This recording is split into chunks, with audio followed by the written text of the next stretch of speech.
mama, mamang, mami, inang, nanay, ang tawag sa inyo uliran naming mga ina.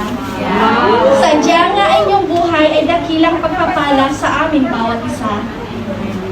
Mula na kami ay musmus pa hanggang sa kami ay nagsilaki na, gabanyo at pagkalinga ay sadyang kahanga-hanga.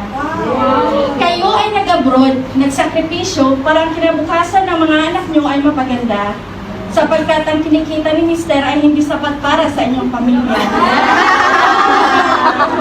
Ngunit minsan masaklap sapagkat kayo'y mag-isang nagtataguyod para sa kanila.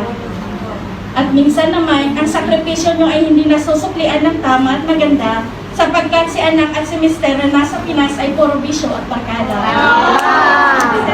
Pero mabuti ang Diyos, at dito sa Hong Kong, sa Jesus the Living Gospel, kayo ay natagpuan.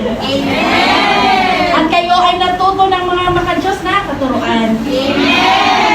Inyong napagtanto na ang buhay ay hindi lamang puro hirap at pasakit, sapagkat ang kailangan nyo lamang ay ang Diyos na siyang hari ng pag-ibig.